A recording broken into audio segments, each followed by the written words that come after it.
तू तो टेबल के ऊपर बैठ जा।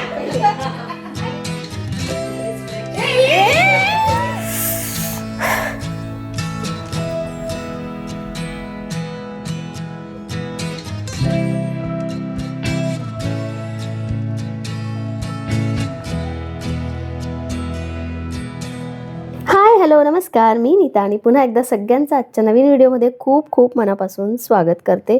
आज एक्सरसाइज तर केली होती पण ती विदाऊट मॅट केली, कारण 2-3 दिवसापासून त्या मॅटकडे बघते त्यावर एवढी धूळ आणि कबुतरांनी सुद्धा घाण केली होती. एक्सरसाइज करून झाल्यानंतर सगळ्यात पहिले मी हे काम करून घेतलं, कारण माहेरी होते तेव्हाही एक्सरसाइज झाली नव्हती आणि घरी आल्यानंतर आळस काही 3-4 दिवस गेला नाही. पण आजपासून सुरुवात केलेली आहे आणि का केली ते पुढे सांगते. चला व्हिडिओची सुरुवात करूया. एक्सरसाइज झाल्यानंतर पोटात असे कावळे ओरडायला लागले आणि म्हटलं नाश्त्याशिवाय म्हणजे पेट पूजेशिवाय काही ऑप्शन नाही, म्हणून पटकन असा नाश्ता बनवला. आज एक्सरसाइज करण्याचं दुसरं कारण म्हणजे शाळा चालू झालेली आहे. सकाळी उठले होते, माझ्याकडे वेळ होता आणि म्हटलं यापेक्षा आणखी चांगला मुहूर्त नाही, म्हणून एक्सरसाइज पण झाली. बघायला आज लवकर नाश्ता पण होतोय आणि आता नाश्ता झाल्यानंतर लवकर आंघोळ काही मी करणार नाही आहे, थोडं आवरून घेते, कामं वगैरे करते. त्यात मला आज केसांना ना थोडं हेअर मास्क लावायचा आहे.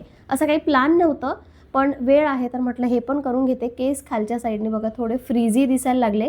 आता कितीही अनइवन दिसले किंवा खालच्या साईडने कितीही फ्रीझी दिसले ना तरी मी अजून तरी केस कटणार नाही आहे किंवा ते शेपमध्ये सुद्धा ठेवणार नाही आहे. जसे आहेत तसे मी ते ग्रो होऊ देते. थोडे केस वाढलेत आणि मला छान वाटतंय, फक्त थोडा फ्रीझीनेस आहे. आता काय होतं, आंबाडा बांधला जातो किंवा सारखे केस वरच बांधले जातात. गरमीमुळे व्यवस्थित कंडिशनर मिळालं नाही, हेअर मास्क खूप दिवसापासून मी लावला नाही, म्हणून आज मला सगळं करायचं आहे. सो चला सगळ्यात आधी पेट पूजा आणि त्यानंतर मग हेअर केअर केलीच तर मग थोडंसं मी स्किन केअर पण करून घेईल. खरं तर स्किन केअर पण प्रॉपर अशी मला करायची गरज आहे. शीट मास्क लावायचा आहे पण नाही होत आहे एवढं काही. आपण विचार करतो पण जसं पाहिजे तसं नाही होत. सो चला जेवढं होईल तेवढं मी माझ्या स्वतःसाठी करण्याचा प्रयत्न करेन. त्यानंतर संध्याकाळी एक प्लॅन पण आहे, तिकडे पण जायचं आहे. काय आहे हे तुम्हाला आजच्या व्हिडिओमध्ये सगळं दिसेलच. चल, हिलेरी रोडाचा केराटिन हेअर स्पा मी आज वापरते आहे. याने खरंच केस स्मूथ, सॉफ्ट आणि फ्रीज फ्री बनतात. खरं तर शॅम्पू केल्यानंतर ओल्या केसांवर लावायचा असतो पण त्यामुळेच आपल्याला ही खूप लेंदी प्रोसेस वाटते आणि म्हणूनच आपण टाळतो. तर एक दिवस आधी केस धुतलेले असेल तर दुसऱ्या दिवशी केस थोडे ओले करायचे आणि त्यावर पूर्ण असं केसांना लावून घ्यायचं. 15 ते 20 मिनिटं ठेवायचं आणि त्याआधी 5 मिनिटं मस्त अशी मसाज करायची. केसांचा फ्रीझीनेस कमी होतो, केस मऊ आणि सिल्कीसुद्धा वाटायला लागतात. आता हे आठवड्यातून एकदा किंवा 10 दिवसातून एकदा आपण करू शकतो. मी तर हे खूप दिवसानंतर करत होते आणि हे मसाजर आणलेलं आहे त्यांनी मस्त मसाज केली. खूप रिलॅक्सिंग होतं, बेस्ट आहे. तुम्हालाही मिळालं तर तुम्ही घ्या. आणि सॅलॉनमध्ये हेअर स्पा केलं ना खरंच आणखी जास्त रिलॅक्सिंग वाटतं, पण ते महागडं जातं जरा. आपल्याला घरीच करायचं असेल तर अशा पद्धतीने आपण करू शकतो. नियमित केल्यामुळे खरंच केस शायनी आणि मजबूतसुद्धा होतात. मस्तपैकी 5 मिनिटं मसाज केली आणि त्यानंतर हेड मसाज किंवा हेअर केअर तर झालंच होतं. म्हटलं चला थोडंसं स्किन केअर पण करूया. तर मी ॲलोवेरा जेल आणि विटॅमिन ई कॅप्सूल मिक्स केली आणि मिक्स केल्यानंतर त्याचा कलर बघा असा चेंज होतो. आता हे त्वचेला लावून घेते सगळं, त्यांनी खरंच त्वचेला मॉइश्चर मिळतं, आपल्या स्किनचा ड्रायनेस थोडासा कमी होतो. ॲलोवेरामध्ये कूलिंग आणि सूथिंग इफेक्ट असतो आणि विटॅमिन ई अँटीऑक्सिडंट्स असल्यामुळे त्वचेला फ्री रॅडिकल्समुळे होणाऱ्या नुकसानापासून काही प्रमाणात सेफ फील करून देतो, याचीसुद्धा मदत होते. आणि नियमित मसाज केली तर आपलं ब्लड सर्क्युलेशन पण चांगलं होते, त्वचा फ्रेश आणि ग्लोईंग दिसू लागते. जर त्वचा कोरडी किंवा निस्तेज वाटत असेल तर यामुळे खरंच चेहऱ्यावर ग्लो आल्यासारखा वाटतो. काही नाही, 1 चमचा ॲलोवेरा जेल घ्यायचं आणि 1 विटॅमिन ई कॅप्सूल टाकायची. चेहऱ्यावर 3 ते 5 मिनिटं मस्त हलक्या हाताने मसाज करून घ्यायची किंवा मग 15 ते 20 मिनिटं मसाज केल्यानंतर तसंच ठेवायचं. ॲक्च्युली रात्रभर पण हे आपण ठेवू शकतो, पण आता उन्हाळ्यामुळे हे ठेवणं काही शक्य नाही, त्यामुळे मी सकाळी सगळं काम करून घेतलं आणि खरंच खूप छान वाटत होतं. अप्पर लिप, थ्रेडिंग, फोरहेड यासाठी आता माझ्याकडे 3 ऑप्शन आहे. तर आज त्यामधलंच हे एक रेझर ऑप्शन मी चूज केलं. ॲलोवेरा जेल लावलेलंच होतं, त्वचा थोडीशी सॉफ्ट होती, म्हटलं चला रेझर वापरलं तर मस्तपैकी स्किन आणखी स्मूथ होईल आणि खूप इझिली करता येतं. यावर मी झालंच तर परत एखादा शॉर्ट व्हिडिओ नक्की बनवेल. एकदम मस्त आणि फ्रेश वाटते आणि हे केराटिन मास्क यूज केल्यानंतर खरंच केसांमध्ये थोडासा फरक वाटतो.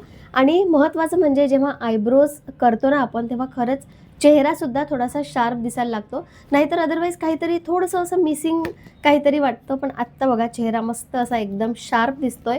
उशीर झालेला आहे, त्यात मला संध्याकाळी जो ड्रेस घालायचा आहे त्याचं पण थोडंसं एक काम करायचं आहे. मी करून बघणार आहे. ॲक्च्युली एक ड्रेस आहे माझ्याकडे, तो जास्त यूजमध्ये येत नाही. सो त्याच्यासोबत काहीतरी एक एक्सपेरिमेंट करून बघते. जर झालाच सक्सेसफुल तर तो मला जास्त वेळा घालण्यात कामी येईल. पण चला आता माझा स्वयंपाक राहिलेला आहे, तो करून घेते आणि त्यानंतर मग ड्रेसचं काय करायचं की नाही करायचं, मी काय करणार आहे हे सगळं तुमच्याशी शेअर करते. सगळी कामं झाल्यानंतर मी एडिटिंग करायला बसली आणि एक व्लॉग एडिट करत होते, तर माझीही अशी काही अवस्था झाली. अश्रू आवरत नव्हते, इतकं भरून येत होतं. मी ना माहेरचा जो एक व्लॉग आहे माहेरून निघतानाचा, त्याची एडिटिंग करत होती. तेव्हा तर मला रडू आलं नाही, पण आत्ता हे एडिटिंग करताना ते सगळं, तो दिवस, ते 8 दिवस सगळं आठवलं आणि अशी काहीशी माझी अवस्था झाली. तर रियांशला शाळेत आणायला गेले होते खूप दिवसानंतर. ऊन आहे, पण तरीही ना जेव्हा आज मी उन्हात बाहेर पडले ना, तेव्हा मला एवढंच हे वाटलं की विदर्भातलं ऊन म्हणजे इतकं भारी आहे की त्यापुढे हे काहीच नाही. आता सध्या बद्दल चालू आहे, पण तरीही गरम होतं आहे थोडंसं. आल्यानंतर मी रियांशला वाढून वगैरे दिलं, किचन ओटा वगैरे सगळा आवरला आणि त्यानंतर मग आता सगळ्यात आधी तर मी AC लावला, कारण खरंच गरम होत होतं. कारण मी थोडा वेळ पडणार आहे आता, जर माझं हे काम झालं लवकर तर. आता काम काय आहे, तर जसं मी बोलले होते की मला ना एक ड्रेस तयार करायचा आहे. संध्याकाळी ॲक्च्युली किट्टीला जायचं आहे आणि रेड किंवा ब्लॅक असे 2 कलरपैकी कुठलाही वन पीस घालायचा आहे. सो रेड आणि ब्लॅक वन पीस माझ्याकडे ऑलरेडी आहेत, पण इतके वेळा मी ते घातलेत ना की आता माझी काही घालायची इच्छा नाही. हा एक लाँग वन पीस आहे माझ्याकडे. फोटो असला तर मी साईडला शेअर करते. हा बघा, हा असा लाँग वन पीस एकदम डार्क रेड कलर आहे आणि लाँग आहे, एकदम फुल साईज आहे माझ्यासाठी. तर तसंही खूप लाँग आहे तो आणि घातल्यानंतर ना इतका उठून दिसतो. तसाही रेड कलर एकदम असा डोळ्यात दिसतो. सो म्हटलं की घालण्यात तसाही येत नाही हा ड्रेस. सो याला कट करता येईल का, थोडा शॉर्ट करता येईल का, असं माझ्या डोक्यात चालू होतं. म्हणजे ॲटलिस्ट थोडासा शॉर्ट केला तर मी कधी घालू तरी शकेल. आता कसं हा एवढा लाँग एकदम पायघोळ ड्रेस आहे माझ्या हाईटसाठी हा, त्यामुळे तो घालण्यातच येत नाही. सो हे एक माझ्या डोक्यात विचार चालू आहे हा. सो मी फक्त एक ट्राय करून बघते, कारण हा कपडा पण ना असा थोडासा स्ट्रेचेबल आहे. सो मला करता येईल की नाही, आधीच मी या विषयामध्ये खूपच डब्बू आहे असं म्हणायलाही हरकत नाही. पण तरी मी ट्राय करून बघते. झालंच तर हा ड्रेस जमला व्यवस्थित तर संध्याकाळी मी हाच वेअर करेन आणि जर मी दुसराच कोणता घातला तर तुम्ही समजून घ्या की काहीतरी बिघडलं आहे किंवा मग मी हे केलंच नाही. मग आता डायरेक्ट किटीच्या वेळेस जेव्हा तयार होईल तेव्हाच तुम्हाला भेटते.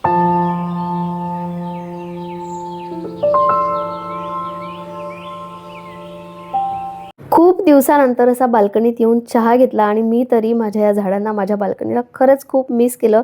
मला माहिती नाही माझ्या व्हिडिओमध्ये तुम्ही हे मिस केलं की नाही. काही जणांचे मला मेसेज येतात की तुझे पुण्याचे व्लॉग छान असतात, काही जणांना माहेरचे आवडतात. पण हा चहा घेण्याचा जो आनंद आहे ना, तो मला आता सध्या तरी म्हणजे माझ्याच बाल्कनीत येतो. या झाडांना बघताना, एक एक घोट चहाचा घेताना खरंच खूप छान वाटतं, जे की आज मी सगळे ते फील करत होते. आणि असं थोडं लांब गेलो ना की एकमेकांची किंमत, आपल्या घराची किंमत, आपल्या माणसांची किंमत जरा जास्त कळते. तुम्हाला काय वाटतं याबद्दल मला नक्की कमेंट करून सांगा. 7 वाजलेत, 6:15पर्यंत मला जायचं आहे आणि थोडा मेकअप करायचा होता, तो मी करून घेतला. खूप जास्त हेवी नाही केला गरमीमुळे. आणि स्वयंपाकाचं पण अर्ध्यापेक्षा जास्त तयारी झालेली आहे. जे राहिलेलं आहे ते अश्विन करून घेतील. आता राहिली महत्त्वाची गोष्ट, ती म्हणजे ड्रेस. तर लिटरली मी हा ड्रेस कट केला आहे आणि छान दिसतोय तो. इतका हलका वाटतोय ना, कारण याचा कापड खूप जास्त भारी आहे. सो असा कट केल्यानंतर खूपच हलका वाटतोय बघा. ॲक्च्युली घातल्यानंतर तो जरा जास्त कळेल. आणि हे कट केलेलं आहे ना, ते मी असं फोल्ड करून स्टिच पण केलेलं नाही आहे, कारण तेवढं जास्त दिसत पण नाही आहे. सो म्हटलं ही मेहनत नंतर कधीतरी करते. आता पटकन हा ड्रेस कसा दिसतोय कट केल्यानंतर तुमच्याशी शेअर करते.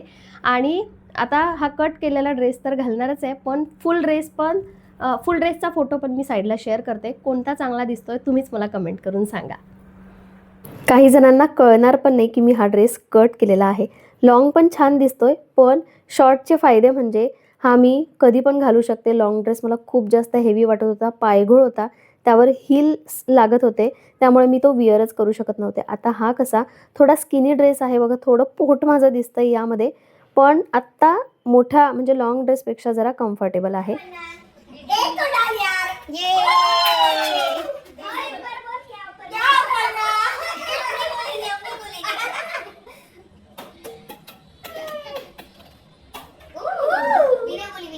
वो बेटे के साथ घर में बहुत प्रैक्टिस करती है. ये अक्षु के साथ ही खेलते हैं.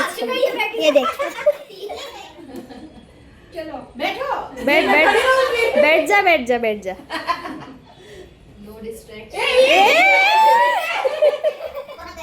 एक, दो, तीन, चार, क्या बात है? ऐसा तू ही नहीं सात, नहीं 6 आठ. 7 ए हम यहाँ से अभी तू तो टेबल के ऊपर बैठ जा. अरे नहीं नको खाली पीछे इसीलिए मैंने वीडियो निकाल दी. ये आ गया कभी ये नहीं सच्ची बोल रही हो. तेरे दिखाई तो 10. तुम लोग को इतना विश्वास है ना मेरे पे. 10 गया जीतना जाए. ना जीतेगी 8 हो जाएगा. आराम से करा लूंगा. नहीं क्या छोड़ दे.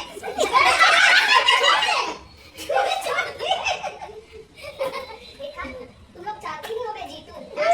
छोड़ दे. खूप दिवसानंतर आज आम्ही सगळेजण भेटलो होतो. एका महिन्याची गॅप पडली. मे महिन्यामध्ये कुणी होतं कुणी नव्हतं. मुलांच्याही सुट्ट्या होत्या, अधिक महिना होता, त्यामुळे बरेच जण गावाला गेले होते. आणि आज भेटल्यानंतर इतकं हसणं खिदळणं गप्पा गोष्टी मस्त डिनर केला आणि त्यानंतर घरी आले. एक दिवस मिळतो पण खूप साऱ्या गप्पा गोष्टी होतात. आल्यानंतर हा ड्रेस ना मी अश्विनला दाखवला की हा मी कट केलेला आहे. अश्विनला अजिबात लक्ष नसतं की कोणता ड्रेस आहे कधी घेतलाय. त्यांना असं वाटलं की मी आता अमरावतीला गेले होते तर हा रेड ड्रेस मी तिकडून घेऊन आलेले आहे. तर छान दिसते, फक्त मला त्यांनी एवढं म्हटलं. मग आल्यानंतर त्यांना सुद्धा हा कटिंग दाखवली मी की एवढा मोठा ड्रेस मी कट केलाय, पण तो खरंच छान दिसत होता. आता या कटिंगचं काहीच करता येणार नाही आहे, पण हा ड्रेस आय होप मी यापुढेही घालणार.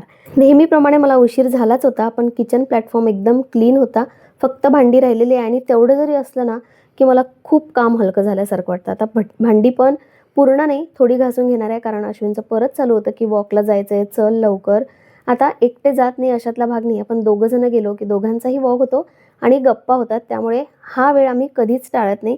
तुम्हालाही सांगते की जेवल्यानंतर जे शतपावली आपण म्हणतो ते नक्की करत जा. आज मी रियांशसाठी चॉकलेट आणलं नव्हतं म्हणून रियांशनी मला आज चॉकलेट दिलं, त्याच्या पैशातून त्याने आणलं होतं म्हणून. चला, असा गेला माझा आजचा दिवस. तुम्हाला व्हिडिओ कसा वाटला नक्की मला कमेंट करून सांगा आणि कोणत्या विषयावर व्हिडिओ बघायला आवडेल हे सुद्धा सांगा. चला, नेक्स्ट व्हिडिओमध्ये भेटूया. बाय.